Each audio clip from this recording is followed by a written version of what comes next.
What is going on, everybody? We got we have a guest. We have a great guest. I almost want to see his reaction because we're good buds, and I like to fuck with him. As if you join this, you'll see that, and we'll talk about it later on. But great dude. We have a really good show tonight. Why don't I go and make all this happen so we can see some of you who are talking. Those of you who are just watching now, though, let's say you're watching it on Facebook. I would love if you checked us out on YouTube.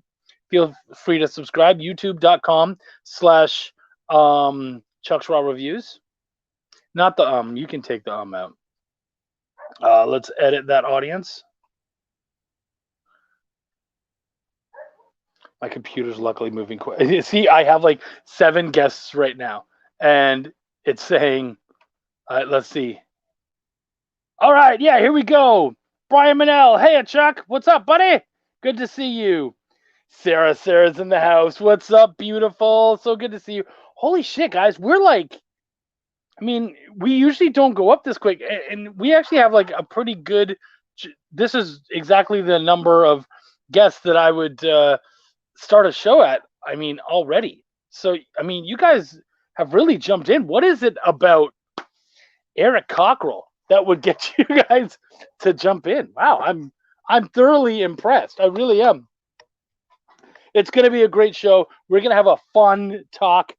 Brian Manel already subscribed on the YouTube channel, but he's watching on Facebook. No, you can watch it either way. I just want to make sure that people are in for both. Eric is a popular guy. Yeah. His mom likes him. We love the cock. We do love the cock. Big cock fan right here. You know what? What better way to introduce my dude, the cock, than to show off our opener, which was made by Eric himself. So let's fucking make it happen. Canadian bacon is actually really good, and it's nothing like normal bacon, and it's better than ham, which you guys seem to call Canadian bacon. I'm very good at writing. I write very well. Yeah, it's Shop Talk. Do some of your audience members like the word fuck? Cool, then I'm going to keep saying fuck, because I care. Eric the Cock, what's up? What up, Chuck? I'm doing good. How are you? I'm real good. What are you drinking tonight? All right, good. Great question. I'm drinking spicy beer. So we went spice, did we? Okay, good. Actually, I don't know. My bottle's getting a little low, so I also brought some pecan whiskey. Oh, yeah. You picked it. I'm so excited to hang out with you because you and I are going to drink so well. Like, we're going to have good drinks. I get a lot of shit for drinking Fireball. I gave you a lot of shit for drinking Fireball. Did. You really did. Sam is in the house. What's up, buddy? Good to see you again. Sarah does not know my guest. Oh, well, thank you, beautiful. Eric is a good dude. He is, in fact, my partner on Essence House. In fact, I'm his partner, really, if you think about it. Because it's his baby, and now it's ours. Yeah, at this point, it's our baby. Yeah. Thank you, and I appreciate that. I feel that way too. But yeah, like when I was brought on, it was definitely your thing, and now, yeah, my genes are definitely in that thing. John Westhoff, blah blah blah. I am Chucky P. You wish you were Chucky P, motherfucker. Eric needs a shirt that says "I am the cock." How do you know I don't have one? Right? I want to get one that says "I'm with the cock" and it points sideways, and that's for when you and I sit down at our booth together. Right. What else do we got? The Pinot. That's nicely done. That's Brian. That was good. I really like. I've always thought that Pinot kind of sounded like plural for penis. Like, right? Like a herd of penises would be a Pinot. a herd of penises. I'm really, dude. You know a show is going to be great when the term "a herd of penises" shows up, guys. You are gonna learn so much tonight. I can feel it. This is the one. Ken Brown's in the house. Good to see you, buddy. Glad to see that you found a really intelligent way to fix those covers. By the way, that was super smart, Ken. Way to go. You're my partner in a different way, Kyron. I was gonna keep that off the air, but thanks for that. Greetings to Eric. I'm sorry. Yeah, no, the joke came over great. The Rogie Report. Beautiful. What's up? Okay, guys. Yes.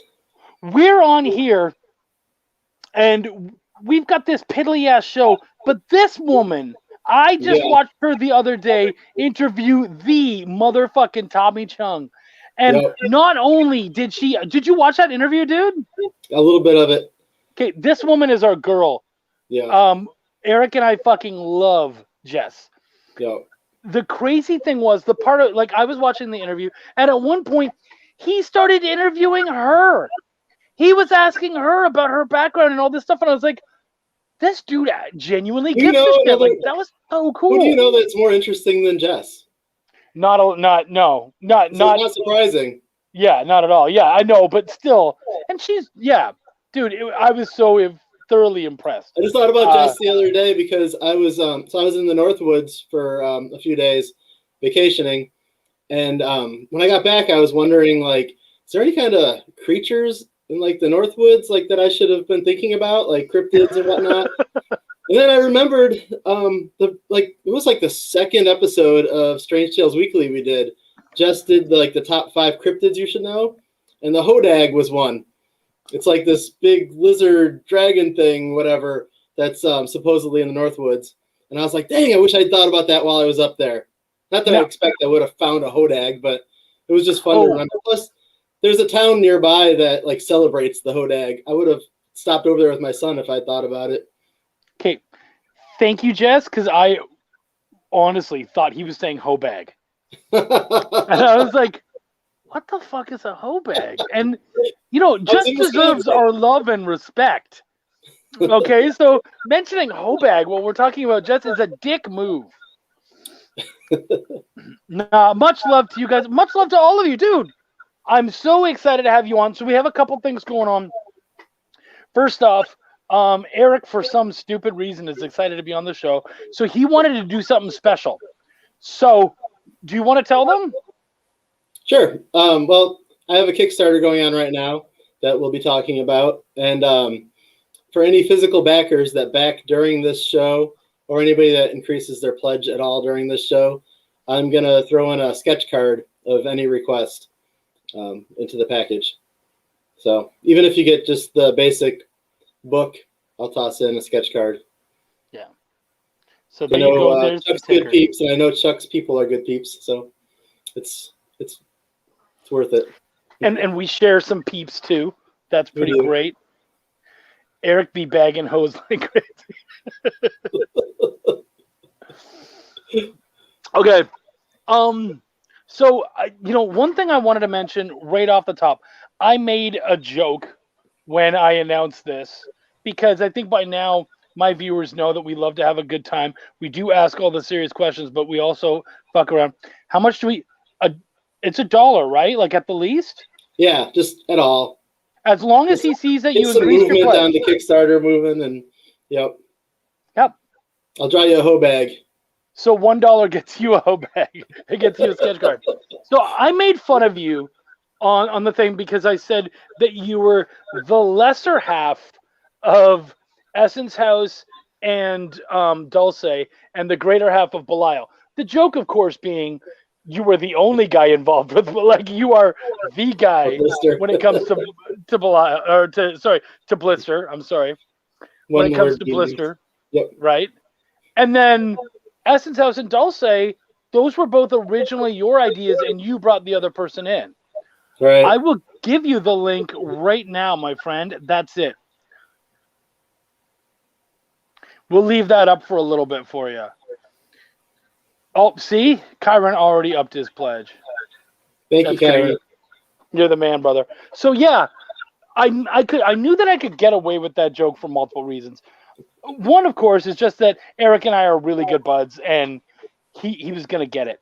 But I think also that anybody who knows Eric knows that this motherfucker always puts more than his fair share into a project. So me being able to say he's the lesser part of anything is almost always a joke, and everyone's going to know it. So, yeah. To that fact, you called Blister your favorite project. Oh, you didn't take offense to that, did you? Mildly. No. I understood it. And the way I understand it, and maybe I'm wrong, maybe you can just agree to save my feelings. But the reason why, yes, he works incredibly hard. Absolutely. I totally agree. That means a lot coming from Jess. Right? If anyone was going to step up for you, it was definitely going to be Jess. The reason I believe that it's your favorite is just because it's so personal, and it's the one where you don't really have to get any advice or like you don't have to ask anyone's thoughts or anything like that. You get to do whatever you want because it's basically your life. Is that a fair statement? It's pretty true. It's hard for me to like. I've thought before. I've given numbers before of like it's 70% biographical, not biographical, but based on a true story. I don't really know what the real number would be. Like, it could be 20%. I don't know, but there is like every part of it is based on something that is either from me or somebody I know, or there's things that are like just based on a feeling I had from a song, which is just as personal, really. So, yeah, it's very personal in that way. So you know what? We've already been called out. Sarah asks, what's it about, or what genre is it? And that's really, we need to start there. So give us that pitch for Blister. Yeah, so Blister is a coming-of-age story about a couple of punk rock kids in the 90s in Midwest. Thereabouts. Chicago is referenced at one point as being nearby. And it's going to be about a 200-page trade paperback. A good chunk of it is done right now, and I'm still working through inking a couple stories and moving forward on it. It came out as a novel initially in 2016, and then the first I put out an ash can of the first story in 2017, and then in 2018 I put out the second story as an ash can, and then since then I've worked on other projects, and I've worked little bits here and there on Blister, and I finally decided to put it all out as one book. And that's it. That's great. There's a lot of like, buddies taking jabs at each other. There's a lot of crazy pranks or just kids being stupid. But there's also a lot of heart in it. Like a lot of there's some romance in there. There's stuff about, jobs when you're a kid, working retail. It's kind of like the 90s, growing up experience. Yeah. So a lot of fucks are given. Yes. Oh, wow. Kenneth Brown is back. Thank you, buddy. That's fantastic. I think you'll like it. I really do. I said when I put out the book, I said a lot of books don't give a fuck. My book gives like 186 or something. I don't remember what the number was, but Brian wants to know how the name Blister came about. It just popped into my head one day. So like the origin of the Blister character and story goes back to like 2002. I got to know a guy that was a member of a Christian band that was an atheist. And talking to him was really interesting. He was just an interesting guy all around. But I started to have this idea of making a story about a character in this situation.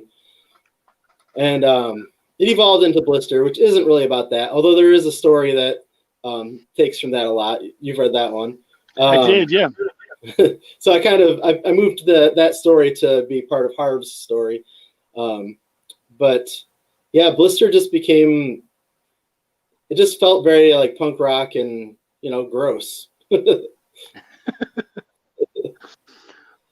Chris Tomasma, this is a strangish question, but he asks, if we read the previous books, how many pages should we skip to the new stuff if we don't want to reread? Okay, so I would hope that you would want to read it again. It was so good. I know, right? I was thinking the same thing. There's two things to that. One, so the story Angela was the first trade paperback, or not trade paperback. It was the first ash can, and that story I had. There's a story within the story that is told of.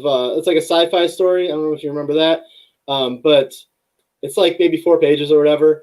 I had that redrawn and inked, like penciled and inked by Greg Warrenchak, because I wanted the style of those pages to be drastically different than mine, and to have like a more classic comic book feel.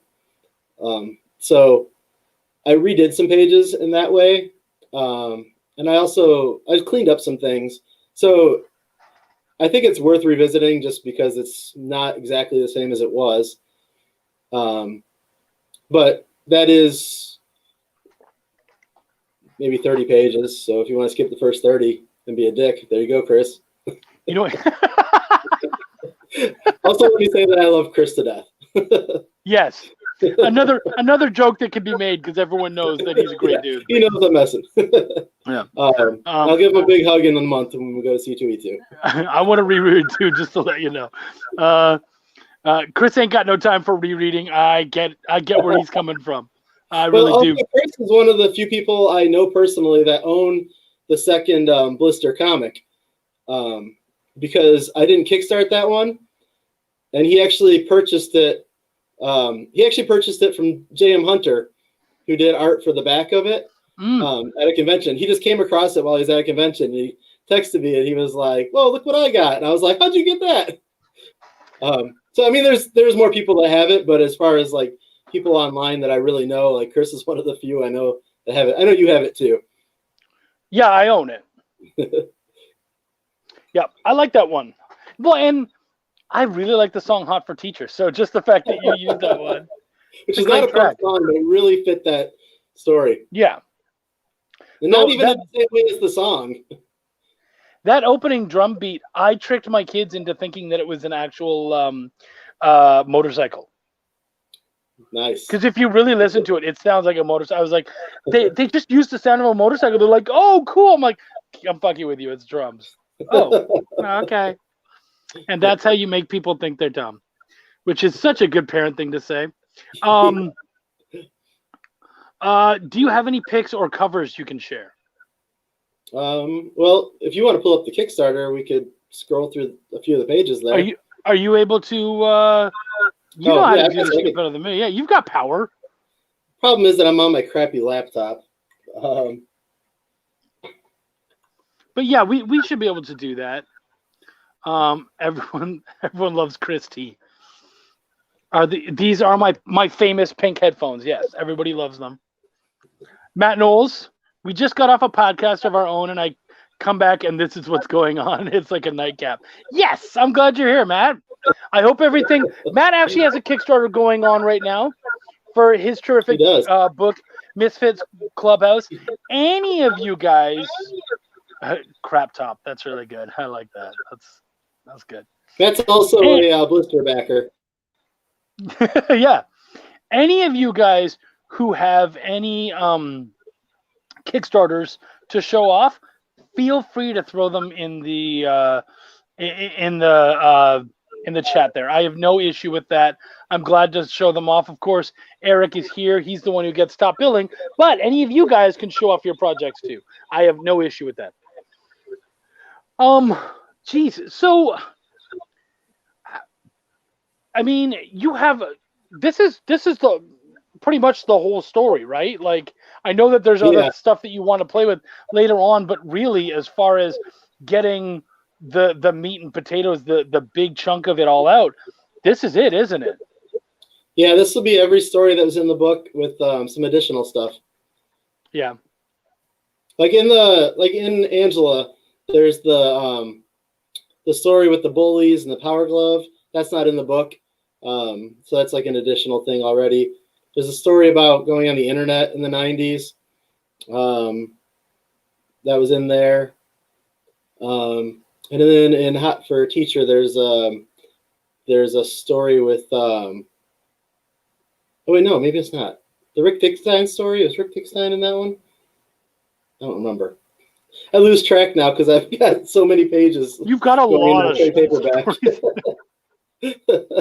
But yeah, it's the whole story. So the story is basically 8 short stories, and they bridge. There's like an overarching story going on between them all, and you might not ever even realize it. It was written that way so that I could put out individual issues, and then there's like a conclusion kind of to it.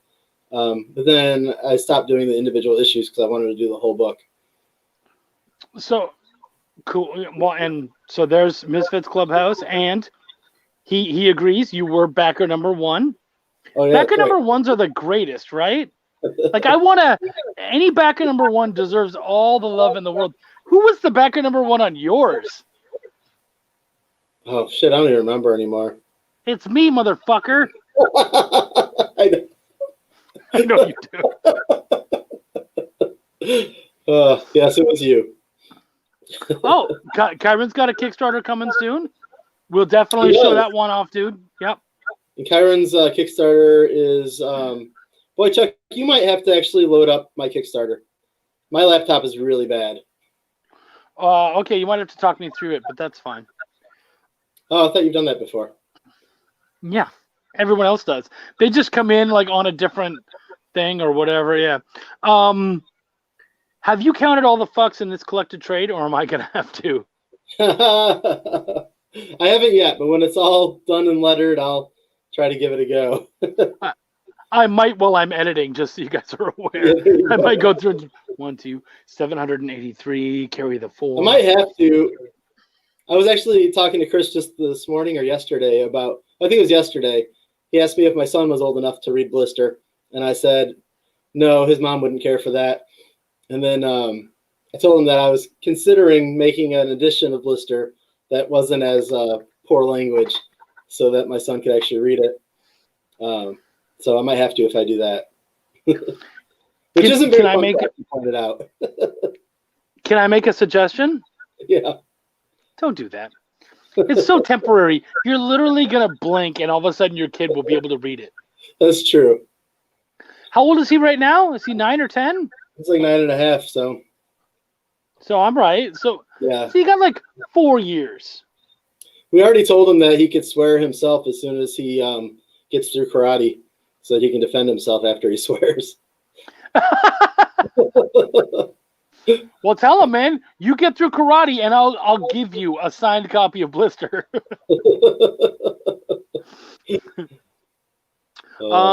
Sarah asks, "Are you the author and artist, or what parts of the book do you create?" Yeah, so I wrote the book back in 2015.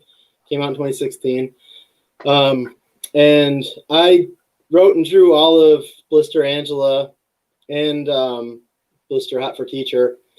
I ended up, as I wanted to complete the whole book, I ended up leaning on a few friends to help me. But I wanted to be a part of like maybe not every piece of art in the book, because there are some pinups by some people like Sean Barber, Brian Silvera, and actually Chris Tomasma is doing something for it. So maybe not every single page. There's some special pages like that, but every story page, if I haven't penciled and inked it, then I've at least inked it. So like on the Kickstarter, let me get the Kickstarter loading up. I thought you were able. I'm new. So during like on the Kickstarter, it's all right. I'm just gonna leave it load while I talk, if I can. On the Kickstarter, it actually shows the first 6 pages that it shows on there are me. But when you scroll to the bottom of the Kickstarter, it's actually Greg Warrenchak penciling and me inking. So there's an example on there of it. And then also my buddy Eric Myers, he penciled one story and is penciling another story right now. Jay Faberes, good to see you. Just black out all the swear words. That's actually not a bad idea.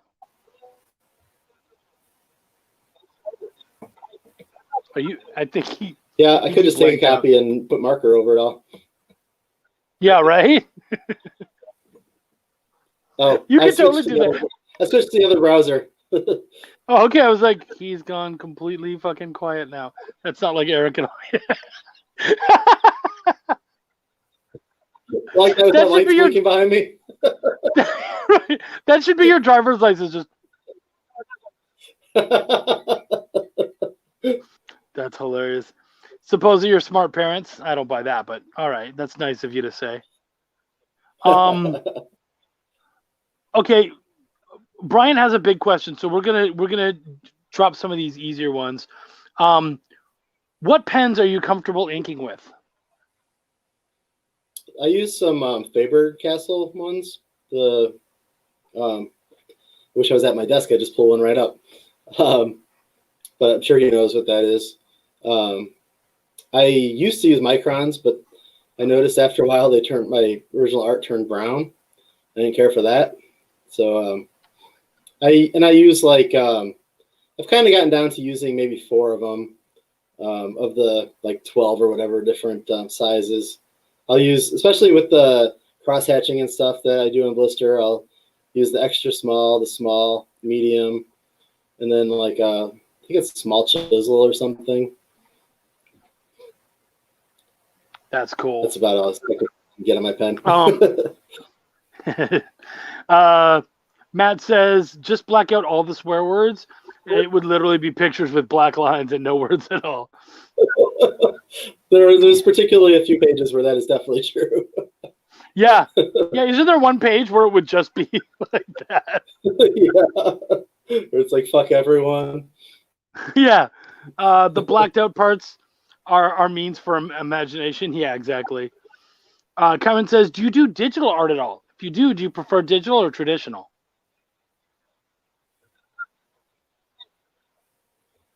I prefer drawing on paper directly. So I do some.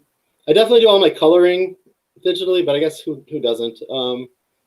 But even if I do like a digital piece where I draw it digitally, I generally will scan some pencils and then I'll go in and ink over them. So I guess I do a hybrid, but it's largely pencil and ink on paper. So yeah, actually, my Kickstarter is not going to load from each up. Okay, we'll get to it, or we'll figure something out. Either way, it's right there, blisterkickstarter.com.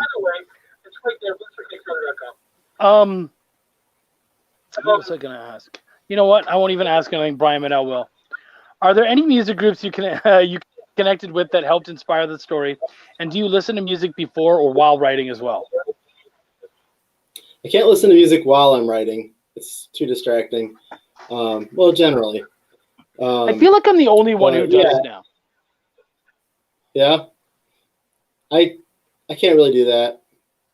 I used to, when I was in art school, I would put on like some kind of instrumental stuff, even if it was classical.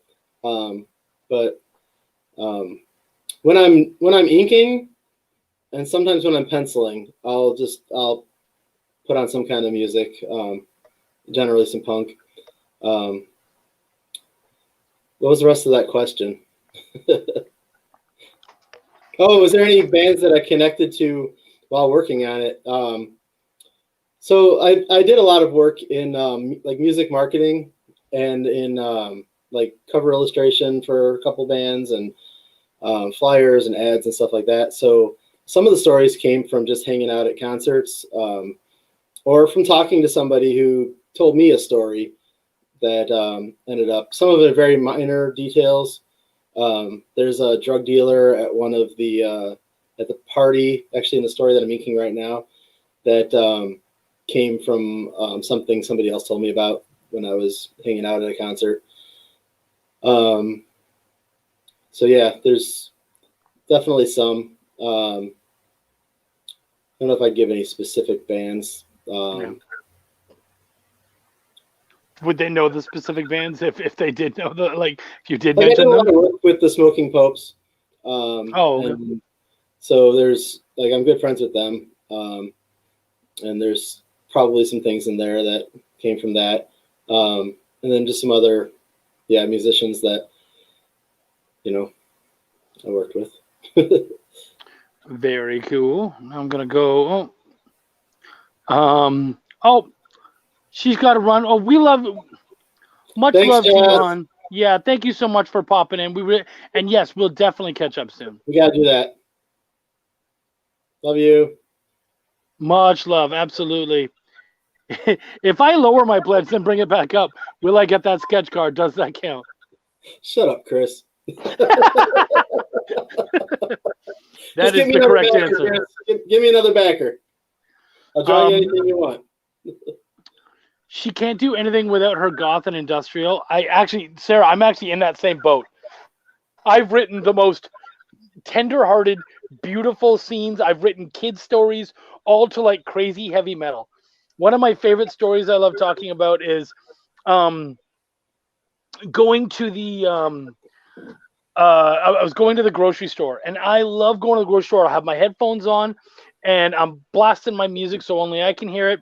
And I had one earphone out because I knew that like a buddy of mine was nearby, and he was probably going to come and talk to me. And so I'm shopping. I'm excited because I love to cook and stuff.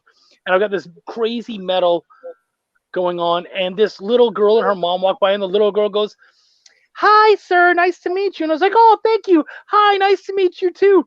But meanwhile, in my ear, there is a song that's yelling, "I will fucking rip you to shreds." And I was just like, oh my Lord. If we walked around with like ghetto blasters, like in the 80s, and they could hear what we were saying, this little girl never would have walked up to me. That's funny. What is your favorite Darkhawk villain? Oh man, because you're a huge Darkhawk fan. Yeah.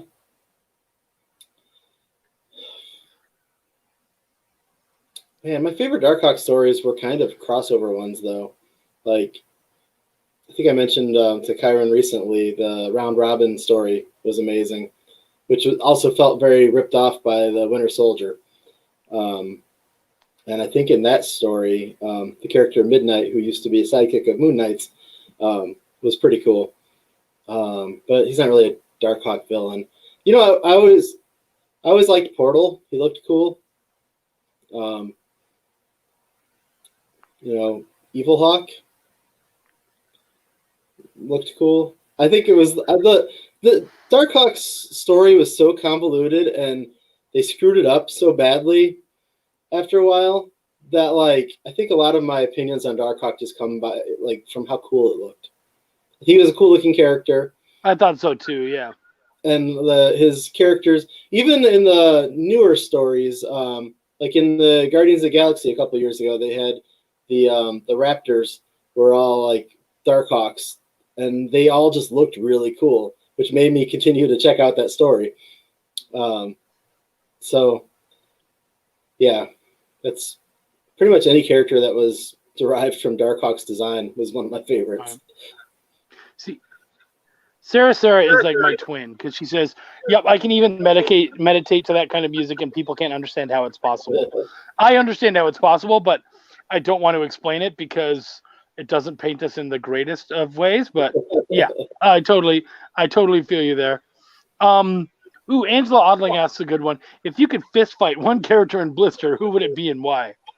It would be Steve, and it's because fuck Steve. Yeah. Totally fuck Steve. I knew that one right away. So Steve was based on a friend of mine's brother who is a complete douchebag still to this day, and I would definitely fist fight him to this day. The real guy, you would just beat the shit out of him. I really respect that. I really do. So this question might sound self-serving, but it's not why I'm asking it. But you have been really like, I'm not someone who necessarily likes to share his stories with other people, but you happily brought Gene in for Dulce. You brought me in for Essence House. You and Darren both work on Adhesive Man together and whatnot. Yep. What is it about working with other writers that you enjoy so much? Is it just that you're fucking lazy, or is there something else? I think. I think you've been involved in enough. I always like the idea of like the writing room for like TV shows and things, and that experience is so much fun. So like Darren is local to me. Like we grew up together drawing Adhesive Man characters like in the early '90s. Like that character next year is 30 years old. So like, yeah, we haven't done one of those stories in 3 or 4 years now. But like when he would come over and he would crash on the couch and I would sit back in my chair at my art desk and we would just bullshit for 3 hours, laughing our asses off at jokes that we would come up with and crazy scenarios. And that's the same thing you and me do when we start working on Essence. I mean, it's not as funny, but like you get into like this rhythm where you're throwing things out and just the craziest ideas, and then they evolve into things, and I just love that process. I love our writer's room, because there's never been an idea where, because you have to feel comfortable throwing out a dumb idea. Yeah. And there's never been an idea where I felt embarrassed by. It was just like, okay, yeah, that one won't work. Yeah, you're right. You're totally right. And we can just move past it. So you never feel embarrassed or slighted by it. But I think what was always nice is that it almost never happened that one person would be totally invested in an idea and the other had to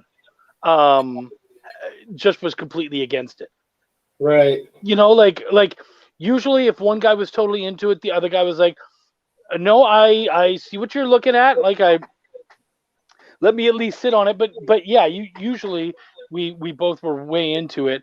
I love. There's times like we were so in sync that like there's times where there was like when we were trying to decide about what exactly happened in 1995 and who caused it, who survived it, all that stuff. And like we literally let that go for 2 months before we came to a conclusion on it. We came to a conclusion on it a little bit before that episode needed to be done. Mm-hmm. But it was the smart thing to do. We didn't force it, and we just let it. If we forced it, the book wouldn't have been near as good. Mm-mm. No, because I remember second one. Pardon? I don't know if there would have been a second book. It was very like. Right. Yeah. Well, wasn't it? Didn't we like the closest to having an idea that we had? For those of you who haven't read or listened to Essence House, first off, what's your fucking problem? Yeah, it's fucking free. Right? You've been home for a fucking year and you haven't checked it out yet? What kind of piece of shit? No, who is this audience? I'm out of here. Goodbye. No, it took me a fucking year to get on this show and nobody's even watched Essence House. Right. So to give it away a little bit, there was this accident that happened and we didn't know who had really caused it. And the closest we got to an answer before we actually found our real answer was that one of the main characters, Tristan, had actually gone back in time and created this fuck up that had killed his parents and his cousin's parents. And it was like the best answer that we had at the time, but we didn't know what else to do. Like we knew it wasn't the answer, but it was the only one we had, and we kept going, okay, fine, let's sit on it because this isn't good enough. We're not happy yet. And we kept going. So yeah, we have a really good writer's room, and I love that. I know that like we've got Matt Knowles in here, or we did, and he's another person who's got a really good writer's room.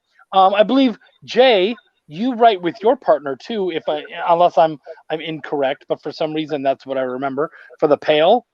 So yeah, like when you have someone really close to you that you get to write with, it does you kind of it creates this really interesting bond, and yeah, I think we had a blast on it. So because you still to this day, even though you're busy as shit, you keep pitching new ideas. You're like, what about this? And I'm like, we're both insanely busy, and you're like, yeah. But if we had the time, like we don't. I keep coming up with ideas for future Essence House stories, Right. and which you need to when you're doing a serial thing, I guess. Even for Blister, the Blister's technically been in production in some way for like 20 years. Like I came up with the initial idea for Blister in 2002 or 2003. So like it's very long term. But still, like, I'm finally going to do the comic version of it that I've always wanted to do. I mean, I'm finally doing it.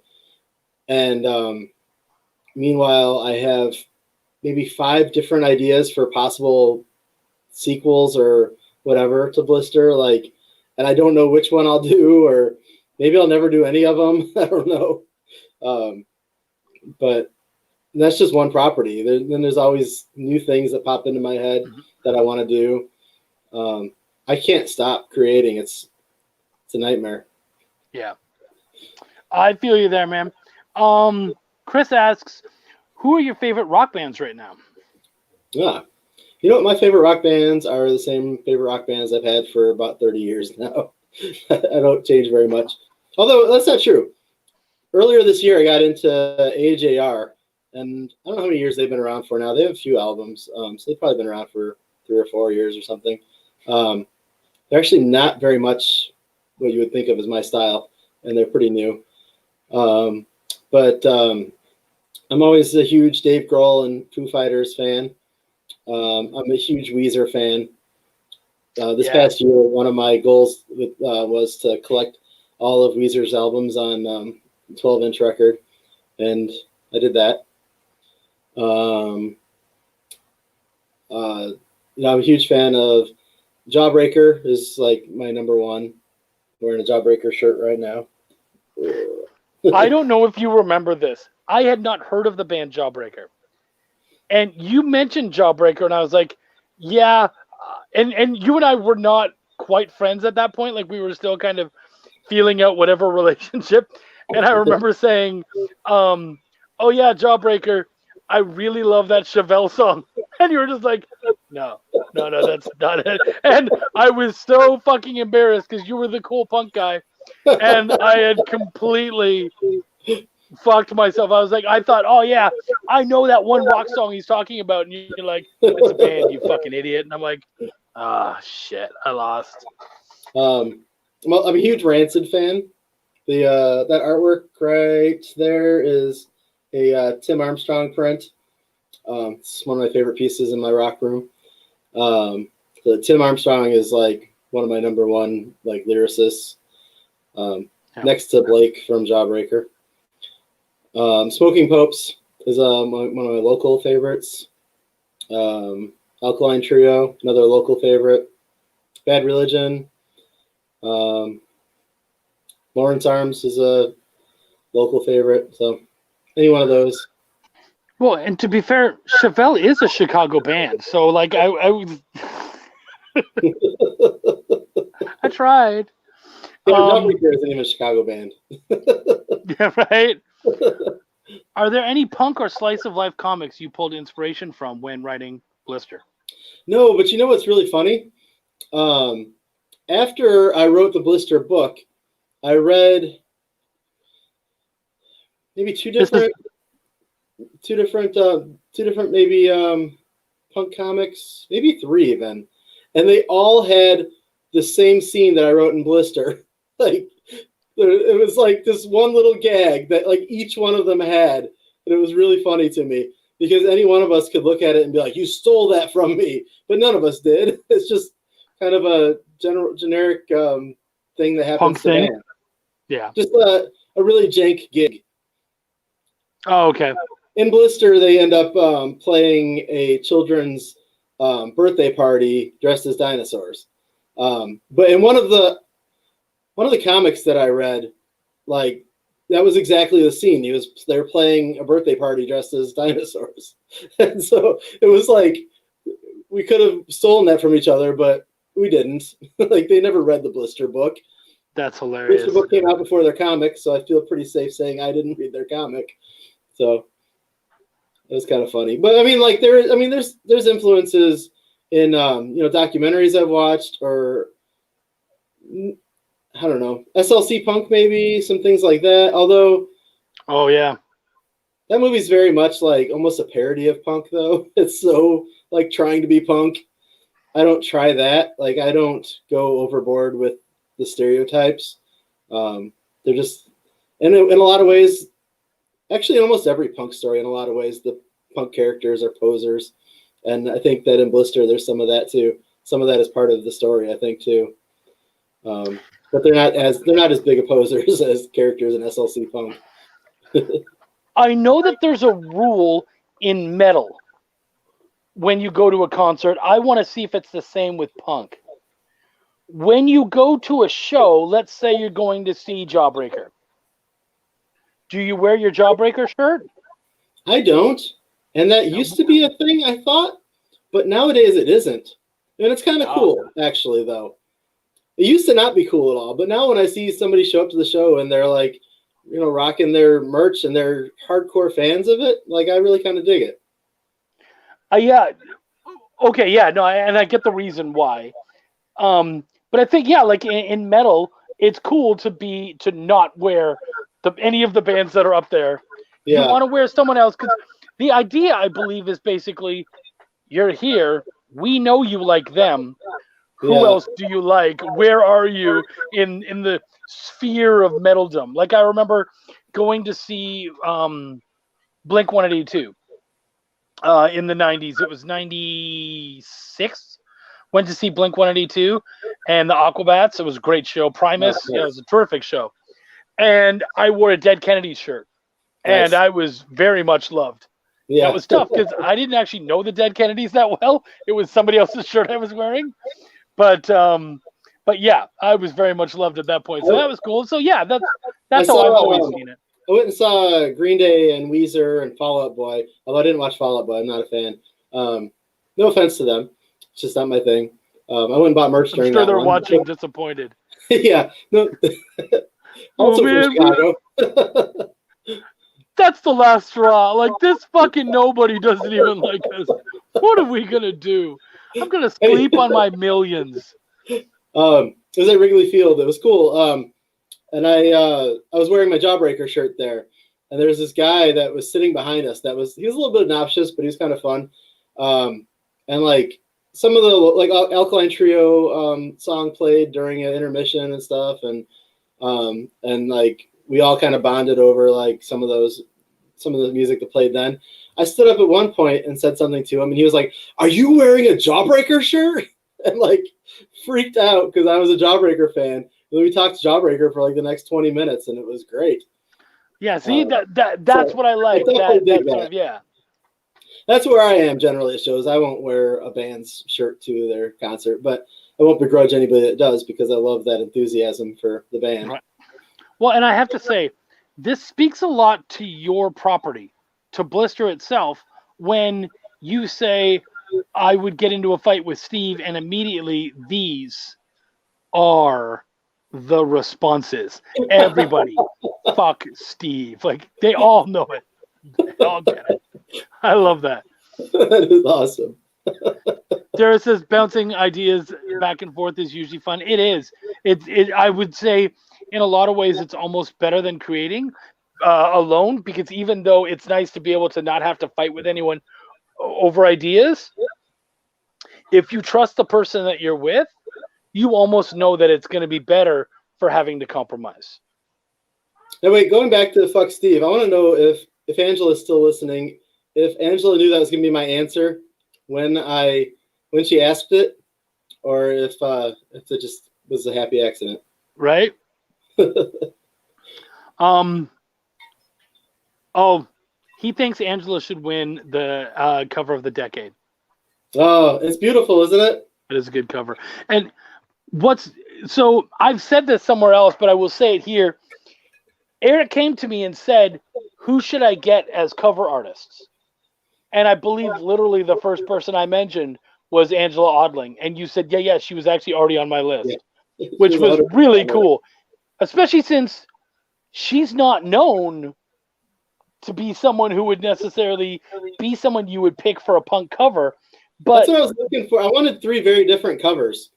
You have 3 very different covers. Yeah, I wanted the one that was like the punk cred. Like that cover, my main cover is done by John Nissen, who created the Pokenacha Punk for MXPX. Like he's kind of punk royalty, like in that way. Like, and he's done a lot of covers for them. And so like he was the first person I went to like a year ago. And then I wanted 2 other very different ones. And Angela, I'm a big fan of Angela's work. It's all just amazing.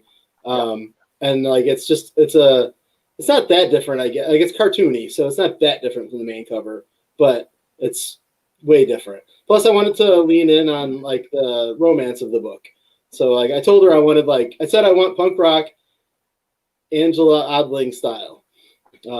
Right. And I said that I wanted to lean in on the romance of these 2 characters. So she nailed that. And then Erwin, who was the cover artist for our current Essence book, like the realism of his was going to be way different than anything else. So the funny thing is Wendy and I tend to move more towards the realism. And Wendy came home. We hadn't talked in a little while because I'd been busy, and she'd worked an overnight and then slept the day. And so I noticed that she had also, because I was back at number 1, fuckers, and then I noticed that she had backed 2. And so I said, "Hey, I noticed you backed on Blister." And she goes, "Yeah, I assumed that you backed, so I just backed for the $1." And I said, yeah, I did back, so that's cool. She goes, "You got the Irwin cover, right?" And I was like, "Yeah, I got the Irwin cover." And she's like, "Good, I really love that cover." I'm like, me too. Like, I love them all, but that one suits our sensibilities as far as the kind of stuff we really appreciate. I'm certain that at some point I'll get an Angela cover. I had no worry about that. But if I had to pick one, Irwin was kind of, I really loved, you know what Irwin's cover felt like to me? Even though it's the most realistic out of all the covers, it's the most fantasy because those 2 look so fucking badass and they are not badasses at all. It's funny because like I've heard a lot of discussion over the years. I mean, I've been around this indie community for a long ass time, and off and on people will talk about like if the cover doesn't match the artwork, it's like a bait and switch and stuff. Like the interior artwork and the cover don't match, and like hardly anybody ever buys a book without looking inside the fucking book. So I don't buy that anyways. But like Irwin's cover is so not what you get inside. Like, yeah, it's like my art inside is very like underground, black and white. Like it's got influences from Little Orphan Annie to what's his name, R. Crumb. Right. Like it's very not Irwin. So yeah, I think that it's awesome. Like I love the juxtaposition, and also like fuck what anybody else says. Sierra Nova Comics says that this is so punk. We agree. If it's punk to agree, we do. Kyron has listened to Essence House. That's true. Have you listened to all of season 3 now? Because we're waiting. You actually didn't. I don't even think he really responded to my question on our little thing. You. Yeah, season 3. Like I'm on the edge of my seat waiting for Kyron to talk about that one. Okay, Chris, again, fuck you. It's free! Right? It's free, damn it, you mother... You don't even have to increase your pledge for that one.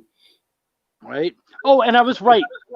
Jay does work with her husband. Good, I'm glad. James Sims is in the house. What's going on? I noticed we have a bunch of comments, so I'm going to try to get through as much of this as... Will you make a Blister Compton spinoff? I think you're going to need to make that, Kyron. I would collaborate with you on it though. Blister's clan ain't nothing to fuck with. Sarah says, I could write with someone, but I think I'd be an editor's nightmare. I can and do the screenshot, read, and review like I did with your first. Yeah. I don't know. I would almost be willing to call you up on that because I think that I could edit you just fine. I think it depends. You would have to respect the editor for it to work out. And I think that should always be the case anyways. You know, I might have some cred for the Compton story though. I did go to school with Kanye West. It's true. I love that that's one of your stories. The closest to that I have is actually I have some punk cred. You ready for my punk cred? Sure. I was in a band with Steve from Sum 41. Nice. We both went to the same Christian camp. My favorite Kanye thing was years ago at my job. We had an intern that was writing bios on each of us, and she asked us each what was a fun fact about us. And I told her that I had published a novel or novella. So like months later, somebody was talking in the office and they referenced that I went to college with Kanye West. And she came to me and she was like, why didn't you make that your interesting thing about you? And I was like, that's not about me. That's about me being in proximity of somebody else. Like, that's not a thing about me. I wrote a 50,000 word novel, got it out into the world, published it, did all this fucking work, and you're like, but what about that person you went to school with? Yeah. Fuck you. Like, we both enrolled at the same place and didn't know each other. And you think that's the special thing about me? I do remember you had every right to be annoyed. Yeah? It was really funny. That. Yeah, I remember him.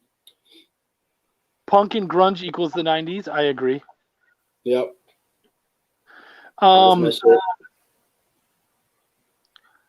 Birthday party dressed as dinosaurs. There's also a heavy metal band from Finland called Heavy Saurus, and they're a children's metal band whose members dress as dinosaurs. That's cool, dude. I did not know that. That's really cool. Yeah, you know what? You're right. Not wearing a band shirt at all at a concert would seem weird. Like, you show up at the punk show and you've got fucking like a collared shirt and you're like, get the fuck out of here. I have a picture that I love of me, and it was from like 20 years ago, me and the lead singer of the Smoking Popes, like hanging out by this door, like backstage at this show. And I'm wearing a fucking polo shirt, like a fucking nerd. It's hilarious. I was thinking about it the other day because it's like this great picture that, like, I think I included it in one of my Blister videos that I put out last year. But like, it's this great picture, like showing my cred, but like I'm dressed like a fucking dork. I know, right, Steph? Yeah, I am really fucking around here. James loves Dead Milkman. That's another good one. Hope you got paid for this appearance. Yeah, okay. Yeah, exactly. Wearing a Hawaiian shirt to Hawaii is stupid. Oh, in 92 back in the day, did you have a favorite Image book? So I was very into in the 90s, like getting in on the ground floor of some universe. So like when DC Comics got the rights to the Red Circle characters from Archie in like 90 or something, like I was all in. I bought up the Jaguar, the Fly, like the Shield. The Shield was my favorite. The Web, like I was buying them all up. Black Hood was one of my favorites. Like I was all in on like getting on the ground floor of this thing. And then that got canceled after a couple years. And that was a bummer. And then like around that time, I think was probably around 92 when Image Comics was announced. I, as well as most of the universe, was a big Jim Lee fan. McFarlane's Spider-Man obviously was amazing. Like, so like I was into a couple of those guys. And so like when that came out, I bought all of them. I sold them when I went to college, a bunch of them. I still have some, but I don't even know why I did that. I didn't get shit for them, but poor college kid. Right. But as far as a favorite goes, it was probably Spawn at the time. Spawn's the one I held on to the longest, collecting wise. I actually so Rob Liefeld does that his podcast, Robservations, and it's interesting. I like hearing him talk about the industry because he was, he's got good insight on that stuff. Whether you care for his characters or his art or not, whatever. But he did that interview with Eric Larson recently, and it's a really great interview. And it actually got me to go to my comic shop and sign up for Savage Dragon again. Like, it was a really fun comic back in the day. Like, Eric Larson just enjoys drawing comics, and like I love his attitude about things. And so I went and subscribed again just so I can check it out again for a while. So, who would have thought that Eric Larson was the one who was gonna stick it out the longest? Yeah, I mean, like, Spawn has more issues, but Eric Larson has literally worked on every issue of his comic. Yeah, for like 280 something comics now, I think. Yeah, I mean, Spawn's been around for like you said, they have a lot more issues. But yeah, Todd was out for so long of that run. Yeah. You know what I really hate about that? I was a huge Spawn fan, and I literally stopped because Todd stopped working on it, and Greg Capullo took over. And now Greg Capullo is like one of my favorite comic artists. Like, I feel like an ass for not continuing that series at the time. I don't even know what to say about you. I'm only here for the better half of Essence House. Oh, well, thank you. I appreciate that. You are misled. Any chance we'll ever see her on a t-shirt? I'm not sure who her is. Oh, her cover on a shirt. Oh. That would be neat, actually. I haven't really found clothing to be very profitable, so I can't. Can you do like a Redbubble or whatever, just because, like, and then they'll just buy it if they do, and they won't if they. I mean, Kyron did that. He and I think I'm one of the only people who to ever buy his shirt. He's got a shirt that says, "Please buy my comics because no one subscribes to my OnlyFans." Yep, I remember that. And for my brand, that was a perfect that is my con shirt. I wear that at shows. The only show I didn't wear that to was the children's show I did earlier this year. I was like, maybe not appropriate. Man, kids at shows are so frustrating. Like, when I do like my favorite show I've ever done now was Chicago Punk Rock Flea Market the year before, like right before COVID, like 3 or 4 months before COVID. And like, parents would get in there and they'd be like, "There's comics over there, Jimmy." And I'd be like, "Oh, I don't know about those, Jimmy." Like, just because they're comics doesn't mean they're for kids. Fuck off.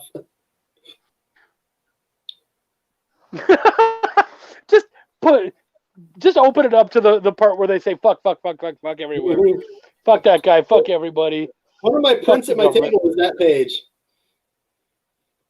Which is like my second best-selling print. People like F-bombs. How much you sell that print for? Man, it's been so long since I've done a show, I don't even remember. At least 10. All right, when you and I table together, I'm gonna have to trade one of my prints for one of yours because I want that. If we table together, if I get to meet you in person, I'll fucking give it to you. I can't believe after all these all this time and all this work together, we've never met in person. It's ridiculous. I know, right? Yeah, we were supposed to. We wanted to try to in 2020. We wanted to go to Dulce. Yeah, and then and now it's earlier this summer we talked about meeting up for like a writing like summit, just chill at a place in like Tennessee or something. But then I bought a fucking house, and then I bought a car. So like I have no money anymore. You fucked up. Well, so I actually have a show that's happening in. I haven't told anyone this openly yet, but next year I have a show in Long Island, New York, that I've been asked to guest at. So, I mean, that's like, technically that's closer to you than here. Are you driving or flying? I'm driving. Oh, fucking stop up. Is it on the way? Well, No. if you come north and then you go.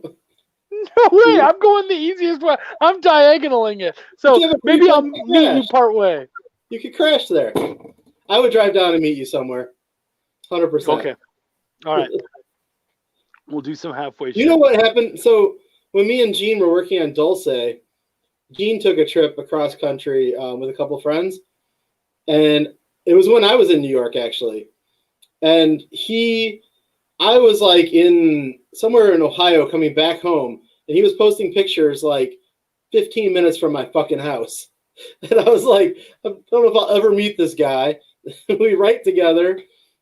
And I consider him a good friend. He's in Florida, which I'll like hardly ever get to. Yeah. And like he was like 15 minutes from my house, but I wasn't. I was still like. How did we not work this out? And Steph Wilson gets it. Like Meatloaf album covers, bait and switch. Fuck yes. So true. He totally gets it. See, you and I, man, you and I. Fuck, there's a lot of shit going on. Hold it. In Fight Club. Oh, he was good in Fight Club. That's true. I literally never. Does the band in Blister emulate? Does the band in Blister emulate any artist for their sound and style? What groups do they sound similar to? So, when I put out the first Blister comic, I produced a 3-song EP with some friends in the area. Blister has a very Midwest punk sound, and it's as far as real life, it's because I used Midwest punk musicians to do it. So the drummer from Smoking Popes drums on one of the songs, and then a couple other members have been in their own bands, and it's all just very Midwest punk. So if you can actually listen to Blister if you go to the Kickstarter. I'm pretty sure there's a link on there. If there's not, I really fucked up and I should get one on there. But you could look for Blister on Spotify or any music thing. So you can actually listen to Blister and check out their sound. But yeah, like if you want to hear bands that sound, in that realm, you might listen to something like Lawrence Arms or Alkaline Trio or something like that. Steph said, I'll wait for Blister to come out on cassette tape. It's only on 8-track right now. I was talking to a guy about doing cassettes last year. You were also considering vinyl, but you were like, I think that's a little expensive for me. If this Kickstarter like blew up and did something amazing, I would totally work in some kind of vinyl stretch goal. Like I would love to have. Like, I don't know if you could see much of it there. Yeah, you can see some of it there. Like, that's part of my vinyl collection is behind me, and the rest of it's in front of me. Like, I love my records. So yeah, I'll probably eventually at least use a custom service to press a copy of the Blister EP.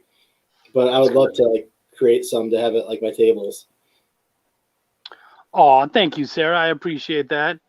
Chris Tomasma, it says, if you and Kyron do a Compton spinoff, I want in. Michael Williams, he used to play with the Three Doors Down kids when they were younger. That's neat. See, that's a fun little thing. But again, if someone were asking something special about you, that's not it. Yeah. This was actually answered earlier, but he's a traditional guy. Yeah. John Westhoff, fun fact, actually doesn't live that terribly far from me, and I've never met him in person. So that's because you're both terrible people. Unless I'm wrong, I'm pretty sure he lives up maybe by the Joliet area or something. Sarah's ex-husband went to school with Ludacris. That's neat. Nice. When I worked at the U of I, Michael Jordan's son went there. He sucked at basketball. That's hilarious. That's not really surprising. Like, because if he didn't suck at basketball, we would know about him, right? Well, yeah, you would think so. He does all of his art and sketch and on Etch-a-Sketch. That's fucking funny. Wait, can I appreciate right now that his name is Cox? Of course you can. Yeah. Cox and Cockrell? Yeah. Yeah, Cockrell. Yeah. We got the same jokes. Eric Larson will be on my podcast next week, Saturday. That's cool. Are Is you that having a cool? special guest for? Yeah, that's Kyron. Are you having a special guest? Yeah, it probably is. Are you He said some taking big questions people. for that one? He's got to be. I mean, obviously he would. Why would he not? Yeah. I'm going to have to think about that one. Ask him why he won't get rid of one of his friends so that I can be an actual friend. Why do I have to fucking follow him? Are you following Eric? I follow Eric Larson, yeah, but I'm not his friend because I was too late. No, fuck you. And I've never read a single page of Tell fucking him 7 seconds. while you're on the fucking phone with him, while you're sitting on the computer with him, tell him go in and unfriend Chuck Pino and friend Eric Cockrell. Otherwise, I'm not listening to Four Tales anymore. I'm only in for the cred. That's the only reason. Sean bought face masks of Kyron's Saw. I'm not sure what that has to do with anything we were talking about. But you know But what's cool. fucked up? You know what's fucked up was that Kyron did those face masks for Taurus Comics. Like, I got mine in the mail like 2 months before a fucking global pandemic hit. Yeah. Kyron's mask was literally the only mask I owned. Yep.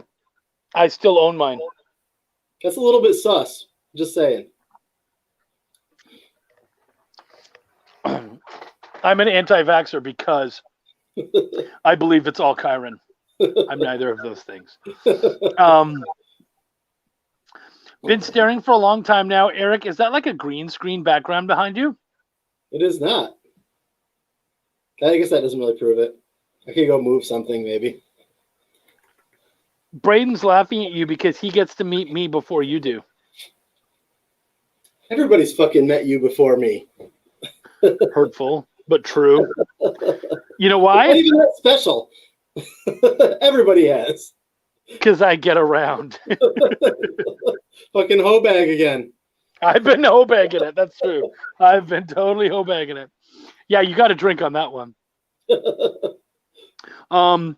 You could maybe sell Blister branded guitar picks. He has guitar picks on the Kickstarter. Guitar pick. I literally I picked up the version the cover I wanted. It was $28, and I was like, okay, that's enough. And I usually don't look at at any of the add-ons, and I saw right underneath $2 for a guitar pick, and I'm like, yeah, okay, I'll just raise it up to 30. Fine, I don't care. So yeah, I think I have one. Yep, here it is. I actually have my rewards with me. I could pop them out. that's right. Braden had guitar picks for Sever, so now I'll have guitar picks from 2 different books that I was a part of. That's pretty great. Matt actually had guitar picks as part of his last one, I think. Matt Knowles? Yeah, there's the Blister guitar pick. Is that going to be on what, the one with the record? I think he did on that one. Unless I'm making that up, I think he had guitar picks. Huh. Here's my favorite reward. The fucking Power Glove Infinity Gauntlet. I'm actually surprised that more people haven't picked that up. I think that'll do good at shows. All right, holy shit, there's a lot of, yeah, that's cool. My hollow sticker, hey Chris, if you're still on, check that out. That's what I sent him a picture of it earlier because he ordered some. Here's what it looks like when it moves. It's fucking badass.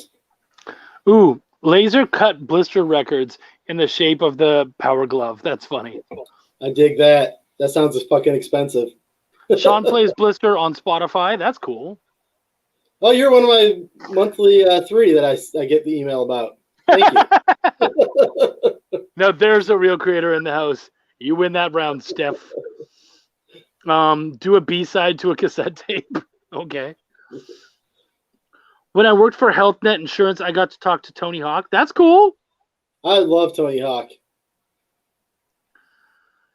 Michael Williams went to school with the owner of Barks Root Beer's daughter, and she's as sweet as the drink itself. I love Barks, actually. I really do. It is good. What we got? 2022 is setting up to be something special. Yep, I believe in that. Kyron promises he didn't release COVID to the world just to sell some merch. Yeah, okay. Let's get you under oath, motherfucker. Yeah, right. Yeah, I don't believe that. I didn't see the guitar picks on the Kickstarter. Yeah. So now you got to get one. Unless I fucked up and didn't put it on the Kickstarter. I better double check that tomorrow. What else do we have going on? They glow in the dark. What glows in the dark? Probably someone's guitar I picks or wore a something. glow in the dark shirt on the show tonight. Is that one glow in the dark? This one isn't, but I almost wore one that was. Oh, okay. Yeah. Oh yeah, Chris loves the hollow stickers. Yeah. I knew he would. Ezra Miller once winked at Chris Tomasma. Still don't like his flash. Ezra Miller might have been coming on to you. You never know, Chris. You could have had a sugar daddy or That is sugar a great. brother. That's a great quote, though. That's quotable. What's that? His statement there was quotable. It is very much so. I'm going to be the next guest, right? I don't think so. Let me. Fuck. Now I'm interested. I don't know who the next guest is. Apparently, it's easy for everybody to get on the show, but me. Right? No, Joe McPhee is next. Actually, Michael Williams, you are not on here at all. Yeah. Welcome to my world. Right? Yeah, somebody asked today if they could be on the show, and I was like, next year, because I'm pretty much booked for the year. Are you doing a big New Year's thing this year? So I'm gonna do 2 shows. I'm gonna do a big panel show probably at the end of the year, and then so I might ask you or someone else to be a part of it. Steph definitely wanted to be a part of it because he was our first guest. So yeah, I'll have Steph and several others. We'll have another one, and then another one. I wanted to do a special guest, and I hadn't asked out to anyone. And then my buddy Ben contacted me, and he's like, "What if for the very end of the year, I sit down with you and you're the guest of your show?" And I was like, that's such a fucking egotistical thing to do. Yeah, I'm in. Let's do it. I'm in. Let's try that. So He's I'll actually, probably end up being my. He's interviewing me next Wednesday on the Blister Facebook page. Oh, Ben is? Yeah. Ben and I are old friends. We've known each other for over 20 years. He's a very good dude. He'll do very good by you probably. He's a punk rock fan too. He is. He has a band that is their what is it? Their genre is space punk. I should check that out probably. Sean says, guys, shut up. No one's here. Chill the fuck out. Right?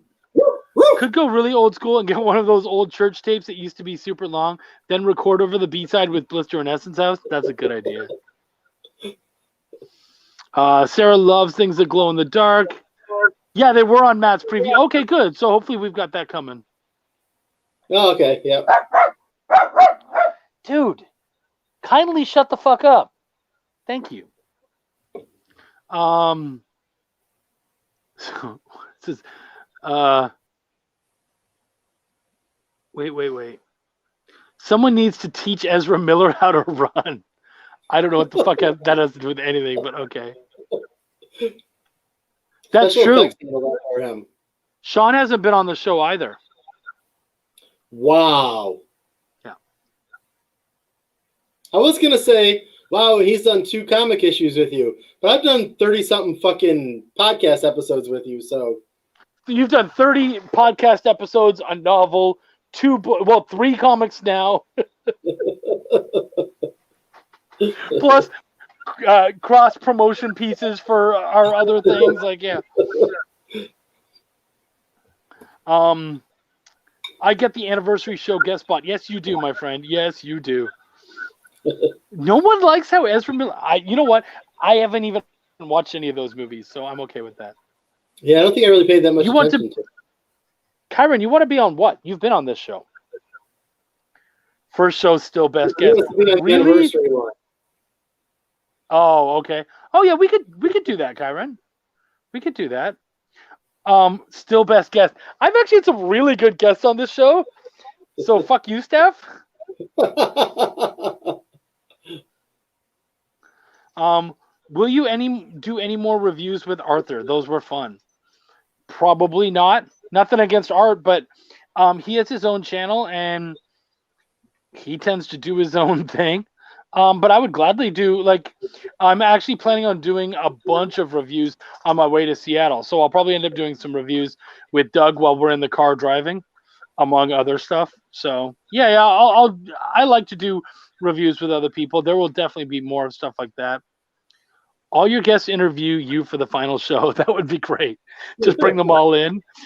Have someone like Buddy Scalera or what? Justin Gray, like pretending to give a fuck about what I do. Frank Forte, the guy who does art for Bob's Burgers, pretending to give a shit about me. Like, okay. It's hard for me to pretend to give a shit about you. I know, dude. It's hard for me. Fuck. That's not true. I fucking love you.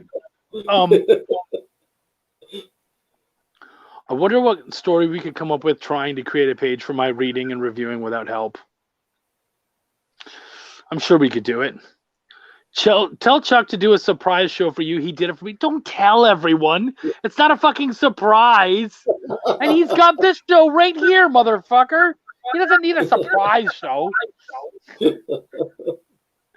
Mainly because, yes, I do think you're sexy as fuck. But still.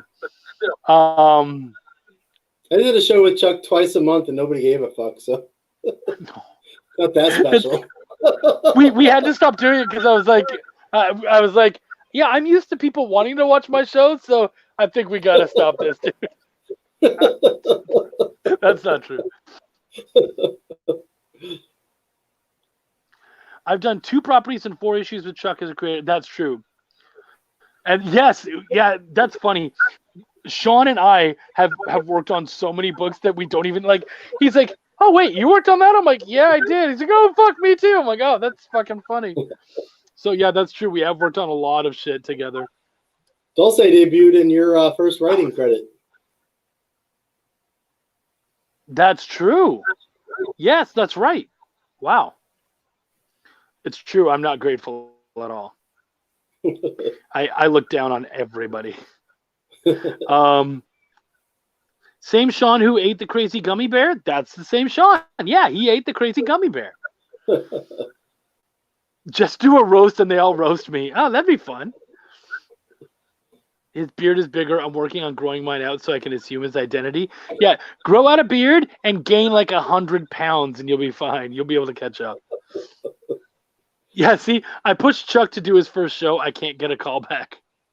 I've worked actually very hard on this show to not have anybody twice. And the only time I was going to have anyone twice is if they were in the panel shows. So that's why I've had people go, I have another Kickstarter. And I'm like, I don't care. No offense. But the show is all about us learning about your process, not learning about whatever you're working on now. So nobody wants an hour or 2 of Kickstarter promo. I mean, it happens all the time. I don't want it. I don't want to be a part of it.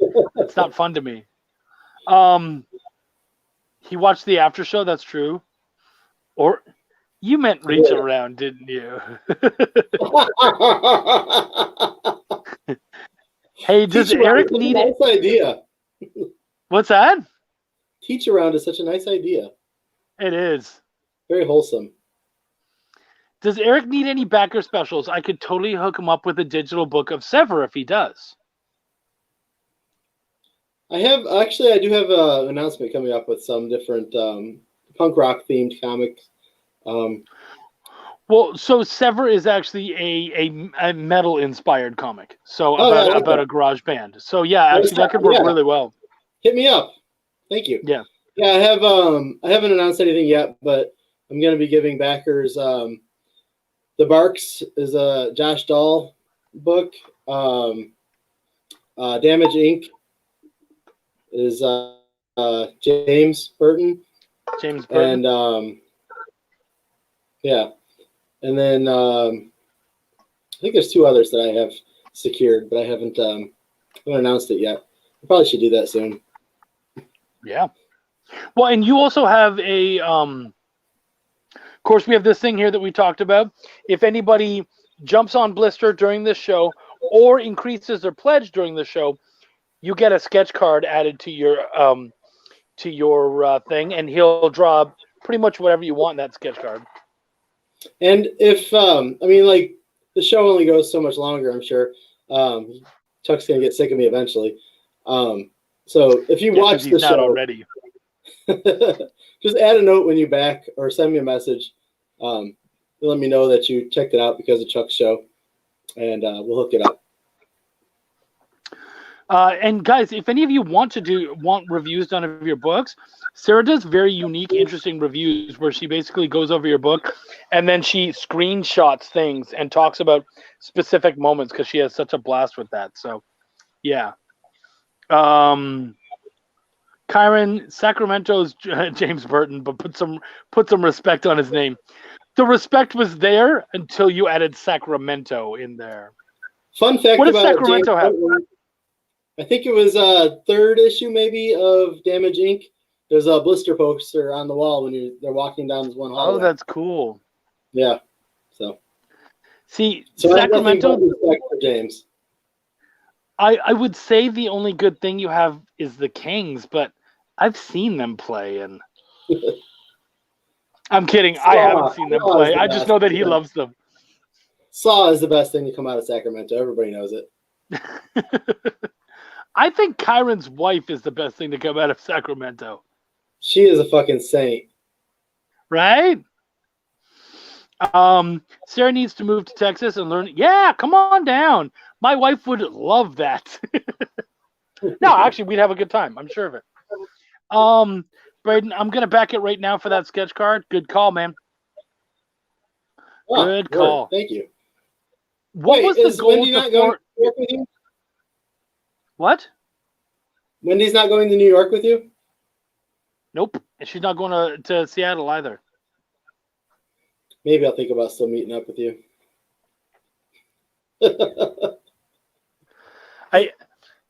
Seattle, I'm going to be like the show's it's Thursday, Friday, Saturday. So yeah, so the show's 4 days long and it's a 2-day drive there. So like we're going to be gone for over a week pretty much when all is said and done. We also have to get there a day early. What's that? One of my best friends works in Seattle. Cool. Let me know. I'll drop by and say hi. He actually was one of the original creators or original developers on Halo. Oh, cool. That's neat. Before Microsoft owned them, but yeah. Just name dropping here without name dropping. What was the goal to force Eric to listen to the latest Green Day album? So there's always people that like Chuck with the hot sauce. Like, I'll do this if I'll snort hot sauce off my fucking finger if so many people back. Well, if anybody's heard the latest Green Day album, it's horse shit. So if I got the 50% tonight, which I do not expect, but I welcome very much, I would totally spend the entire next day listening to Green Day. Short of. So you heard that, guys. If he gets to 50%, what are you at right now? Let me see. I got it loaded up on my phone. Let me reload. 42%. So if I got, it would be like $152 right now. If I got that before the end of the day, if I got that before I wake up, I would listen to Green Day's, what's it called? Like Father of All Motherfuckers or something. It's a terrible, actually, I can't even say it's a terrible album because I couldn't make it through a song. So, and I like Green Day. That's funny. Like, I'm not like a Green Day hater, but that album I was not into. But I will play it on repeat. I'll fucking live tweet it. I'll TikTok the fuck out of it. Like, what's your favorite Green Day album? Man, like early Green Day, it's hard to say. I would probably lean towards. It's hard to not say Dookie. but that feels like a really easy answer. It does feel like a poser answer. Yeah, I love Nimrod a lot. But Warning is one of my favorites. Warning is one of the ones I got on vinyl recently. Well, not recently. It was earlier this year. And Warning, I love Warning. And Warning is my so favorite. fucking weird. Warning is like not. It's not like your typical punk record, and so is the newest Green Day. It's not punk at all, but it's not good either. Like Warning was fucking solid. So I don't think a lot of people would understand this, but I know that you would. Green Day's Warning, like Green Day and their album Warning, is very much like Weezer and Pinkerton. Yeah. Those albums are so weird for those bands, but they're brilliant, especially both of them lyrically. Mm-hmm. Lyrically, those are fucking raw albums. Yeah. Like really raw. Like you listen to some of this shit that those guys say in there, and you're like, this is like reading their journal. Like it really is very raw for both of them. Like King for a Day. Like it's fucking amazing. King for a Day or something like Pink Triangle. Yeah, Pink Triangle. Actually, one of my stories in Blister is called Pink Triangle, and it's actually one of the ones that's more 80% life story. Speaking of Pink Triangle, Steph Wilson had something to say. All three viewers get a sketch card. Fuck you. There's 13. There's 13 of these motherfuckers on here right now. Yeah. Lucky number Sean 13. says, I did a thing for Eric, but I don't know what it was for, actually. Perhaps a stretch goal or maybe just a tabled item for cons. Sean Barber is a fucking institution. And Sean Barber will be in the book. Kyron says we have Tom Hanks and Eddie Murphy. I don't know about Tom Hanks, but no, you don't have Eddie Murphy. Eddie Murphy grew up in Long Island, motherfucker. Damn. Boom. Suck on that, bitch. Eric isn't grateful. No one watches. He trained in Sacramento. Next, you're gonna be like, my favorite basketball star once had to do a stopover in Sacramento. Like, who gives a fuck? What is it? Johnny Depp once accidentally got dropped off in Sacramento. Oh, Michael Jordan's son vacationed there. Yeah, right. I think I'm trying to hoe myself out, but I'm too cheap. I feel you there. Steve should have a cameo in Belial. That would be pretty fucking funny, actually. Wanting to get some word of mouth with the reviews. For the time being, my services are completely free. Boom. So you guys heard it there. Go to Sarah. She's on Facebook under that same name. And yeah, you guys can get some reviews of your books from her. Sean Barber. Holy shit, there's a bunch of stuff again. If anybody cares to add me on Facebook, I'm open to it, by the way. Yeah, he is. There's some people on here that I don't know, but I think I would like I'm on board. So. Fuck that guy. Didn't that book last? It came out in 2020. Go fuck yourself, Steph. And actually, the book came out this year. We got the physical copies this year, you dick. I did hot sauce shots. I don't suggest anyone to do that.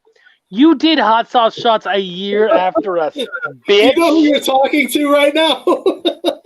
Snort a line and then suck my dick. How about that, okay? I watched that live, and then I think I showed it again on an Essence House thing. I just watched it the other day. If you want to beat me, start putting droppers of Tabasco in your motherfucking eye. That's how you're going to beat me, okay? Because been there, done that. And Sean, same fucking thing. He did the fucking gummy, which was stupid hot. He did the one chip challenge. Like, yeah, the ghost pepper we're stuff. way past that shit. Yeah. Yeah. You know what came up in my, we've been there, done that. You know what came up in my Facebook memories the other day was when you guys were talking on that show, I think, about the Dunkin' Donuts ghost pepper donut. That memory came Oh up. yeah, we were. The next day I went out and got one because I live close to a Dunkin' Donuts, and that came up on my memories like yesterday or the day before. And you said it wasn't anything special. It was weak as fuck. Yeah. Steph says, I think Belial was a 90s comic. It's in the dollar bins. Your mother's in the dollar bins. My best friend moved near Seattle. I'm in Illinois. Pick me up along the way. Road trip. Well, we could do that. Editing was the problem. See you when I come down. I was the writer, Steph. I was not the editor. Oh, James Sims just backed to get Angela's cover. All right, good. Word. Well then, I wonder what one of the things I was curious about with this campaign. I don't know. It's a pain in the ass to look up right now. One thing I'm curious to see is how many of which cover gets sold. Because I last year I put a lot of work into like working with James Nissen on getting like the MXPX guy. I'm curious to see how he holds up versus Angela and Irwin. well, I think he's probably going to do just fine because technically his cover is cheaper. That was such a funny fuck up.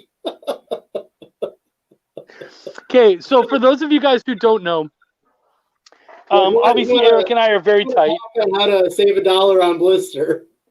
Yeah, if you want to save $1 on Blister, here's what you do.